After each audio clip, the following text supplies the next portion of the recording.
After the bitter climate negotiations in Azerbaijan, delegates are now gathered in Busan, South Korea, to hammer out a global treaty that seeks to end plastic pollution. Hi, I'm Iya Gozum, and you're watching Rappler Talk.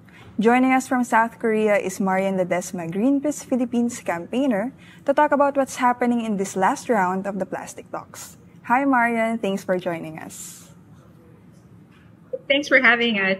Right. So, Marian, what's the mood now in Busan? How are we faring in the negotiations? Well, following COP29, which had some bleak outcomes, particularly for developing nations, that really put a damper on the mood. But a lot of countries and the observers that are coming here are still hopeful that we can achieve a strong plastics treaty. What started off early in the negotiations here in Busan was that we saw a lot of low ambition countries really put forward and use procedural matters to again delay and weaken this treaty that we have. And if you follow the plenary discussions, you'll see that there were a lot of efforts from these low ambition countries, particularly oil producing states and those with interest in plastic production, as they try to use all of these processes and rules of procedure, also how decision making should be done, and put it on the table so that they can try and attempt to weaken this agreement. Right. And we're seeing more and more efforts from countries to try to push back because, as we've seen, the global majority does support a strong global plastics treaty and wants to see that treaty have plastic production cuts as well as an end to this source of plastic pollution.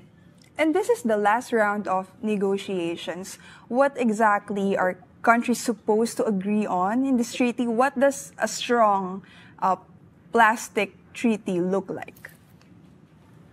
Yes, so this is supposedly the last round of negotiations. And we're hoping that by Sunday, we should have a treaty text that can be agreed upon by all of the UN member states. What a strong treaty looks like for many in not just in the global south, but many progressive organizations, as well as impacted communities all over the world. What they want to see in this legal agreement is a treaty that first reduces plastic production. For Greenpeace, that means cutting plastic production by 75% by 2040. Because this is essentially what will allow us to stay on track with our goals to stay below global warming that's under 1.5 degrees.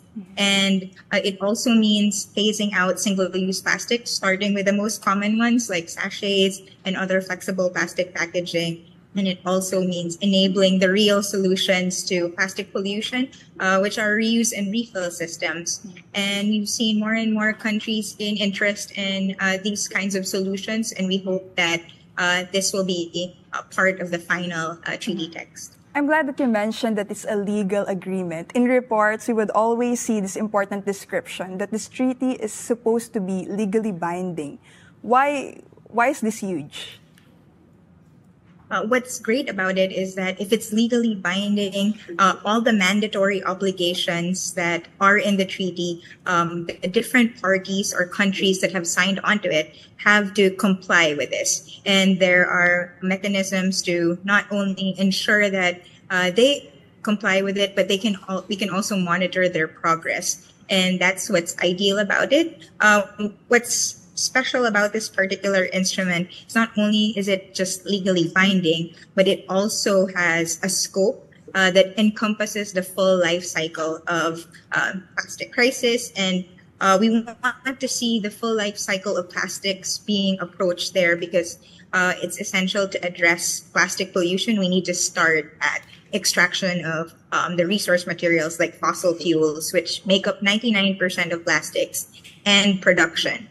We can't have a waste management treaty, which is what low ambition countries would want to see. We need a treaty that really addresses the source of the problem. Do you think that's going to be a hindrance in finalizing a text by Sunday? That being, it's supposed to be legally binding. Well, it shouldn't be a hindrance because all of these countries agreed to this form of instrument. So when they created the mandate for the Plastics Treaty at the UN Environment Assembly, all of these UN member states agreed to have a legally binding instrument. And it will address and have a comprehensive approach across the entire life cycle of plastics. This was a unanimous agreement, and everyone supported this resolution by adopting it by consensus. Right. That being said, drastically cutting plastic production would require the cooperation of the plastic industry, of the plastic producers. Are we seeing strong contentions from the industry in this last round of plastic talks? It's a great timing that you actually asked about this. One of our allies, the Center for International Environmental Law, recently did an analysis of participants here at the plastic treaty negotiations, and we found that there were 220 industry lobbyists that are participating in this treaty. That's more than the delegations from Pacific Small Island Developing States. That's more than all of the delegations from Latin America and the Caribbean. So there's strong industry presence here, and we have definitely felt the pushback of the industry against any provisions that will cut plastic production. They're doing so through the different member states that have interests in oil and petrochemicals. But you really feel that many of the delegations are getting this counter or this pushback from industry. Are we also seeing certain countries stalling these talks? Yeah, if you've seen the plenary, you'll see some of the countries that have had particularly strong reservations about, and also using different kinds of processes to try to weaken this treaty. So we've heard from Russia and Saudi Arabia, and among other states that have tried to find different ways to weaken the provisions of this agreement. But of course, we're also seeing some positive light where countries, particularly from the global south, are countering and trying to ensure that we get this better agreement that really serves people and nature. We've seen the Philippine delegation had been very active in COP29 in Azerbaijan. Are we also seeing this kind of energy in South Korea? What does the Philippine delegation bring to these talks? Yeah, so the Philippine delegation has been quite strong in their different positions. They have supported efforts on financing, trying to ensure a dedicated financial mechanism for this treaty, and in support of countries or regional blocs like GRULAC, so the group of Latin American and Caribbean countries. They also supported the African group in this sense, trying to get strong finance that will help all of the core obligations that will come out of the treaty for their implementation. We're also seeing a lot of work from the Philippine delegation on just transition, trying to ensure that there are strong measures that will address and protect people's safety. So we're hoping that the Philippine government can continue its strong position from INC4 that will have calls for reduction in plastic production. And we hope that all of these calls and these positions here at the INC will also translate to national legislation and national policy, because we want to align all of their work here at a global stage to the national level. Right. So a sector that this agreement, if adopted, would especially affect is that of waste pickers. What's the agreement now on the labor conditions and treatment of this sector? And are there strong ambitions to increase protection and compensation of these workers? And why is it important that these laborers are protected in the passage of this treaty? I think it's important that we look at it from different perspectives or different provisions. So the interests of waste workers, waste pickers, and also laborers that are in industry, they can be protected by ensuring that there are just transition principles and measures all throughout the core obligations. So it shouldn't just be one specific article in the treaty about just transition, but those principles for just transition have to be in articles on supply, articles on waste management, articles on EPR. It shouldn't just be one part of the agreement. And what we're trying to ensure is that first and foremost, they are part of any planning, implementation, or decision-making process, that they do have a seat at the table to determine their roles as we transition away from plastics, for example, to also participate in shifting to new systems like reuse and refill. They do have to be a part of it. And at the same time, there are also sections of the treaty that want to ensure human health and safety. And that includes not just the workers that are exposed to chemicals in plastic production, but also communities surrounding petrochemical facilities, for example. So it really is important that aside from just transition, there's also a strong provision in the treaty that will address the health implications and health impacts of the plastic life cycle. And hopefully we get strong agreements in those particular provisions. Right. So, Marian, the last time that we talked, you mentioned that there are two versions of the text. The one that is quote-unquote over-bloated, and Yes. a new draft from the ambassador himself outlining what should be agreed by parties there in Busan. So what's the development here? Have countries agreed on what to discuss in these talks?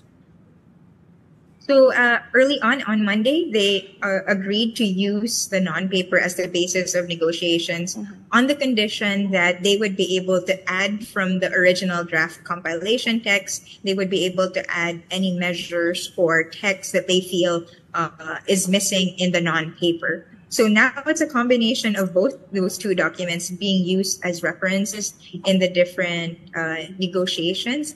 And that was what was agreed at the plenary.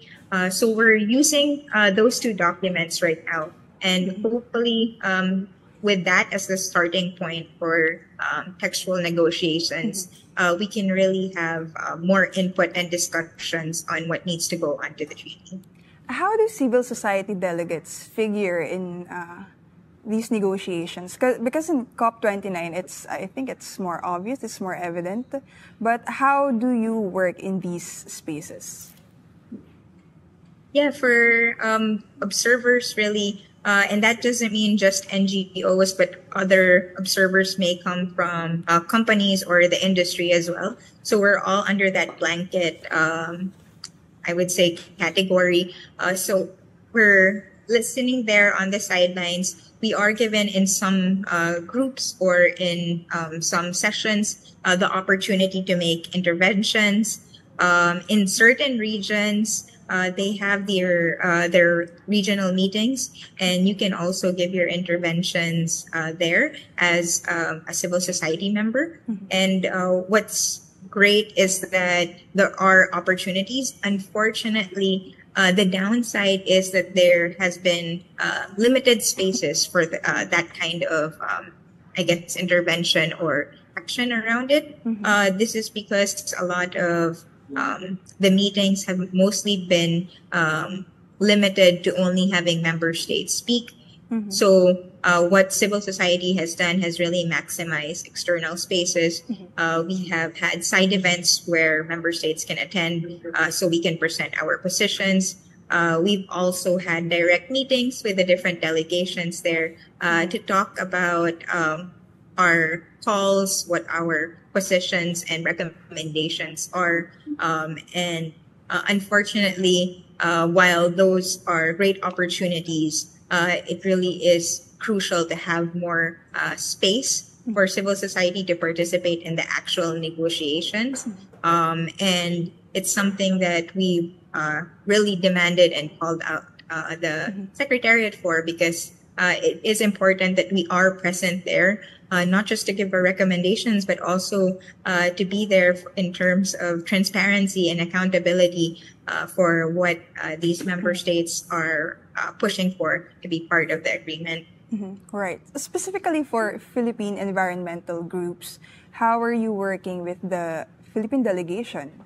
And even before the months coming into this last round of negotiations, how are you coordinating with the Philippine delegation? Yeah, that's a really good point that you made about having interactions even months before the INCs. That's actually the crucial area, because countries, before they come to these negotiations, have already developed their positions. So for Philippine CSOs, we have been engaging with DENR, for example, also with different delegates that are part on the Philippine delegation, sending them position papers, sending it to the Office of Secretary Loizaga to share our different recommendations of what the Philippines can advocate for or really promote in these negotiations. So there have been spaces where there are formal consultations for this, also formal submissions to the consultants helping the government to present our position papers. And of course, there have been collaborations with not just the national government, but also local government to put forward solutions that are captured in the media, seen by the public, and working with communities, we've been able to amplify the calls of people for a strong plastics treaty, and that has been helpful in engaging the Philippine government. When can we expect a draft?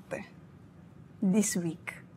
Well, this week we're looking at the pace of the negotiations. It seems that there has been a lot of recommendations, a lot of conference room papers that have been submitted to the platform, and that needs to be consolidated by the different chairs. So we're hoping that there can be something put out by Sunday, but it also depends on how quickly the different agreements will be, and if there are particularly contentious provisions that are being submitted or proposed, these will take time. So while we're hoping that everything will be finished by Sunday, we also want to put the message out to different governments and delegations that it's better to have no deal than a bad deal, in the sense that we don't want to compromise. We've seen what the results and outcomes of COP29, and we don't want to rush this process. While we don't want the INCs to last forever, we also want to ensure that we're not rushing the development of this treaty. We want a strong framework that we can strengthen in future COPs, and this agreement shouldn't be weakened by the rush or the time constraints. Is there a possibility that these talks will extend into overtime, like in COP29?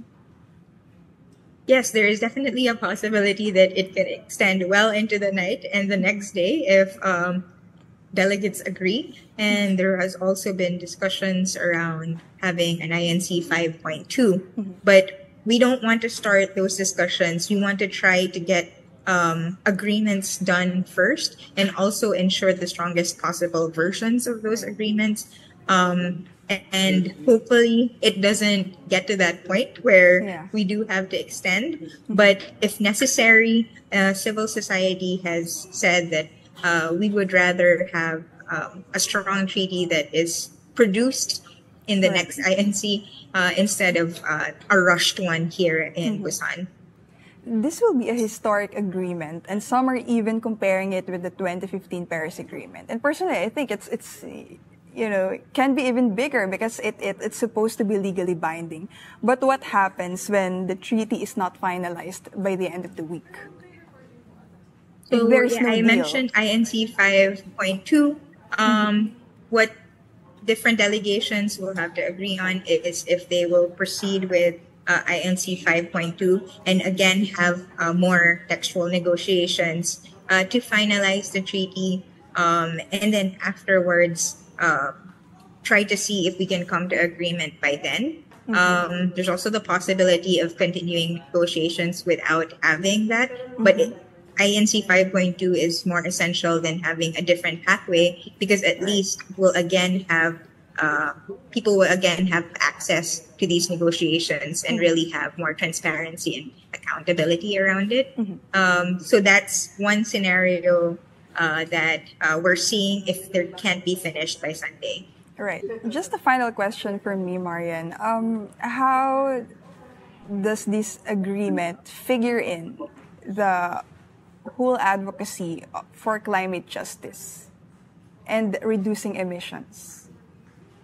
I think a lot of people forget how interlinked plastic pollution and the climate crisis really is.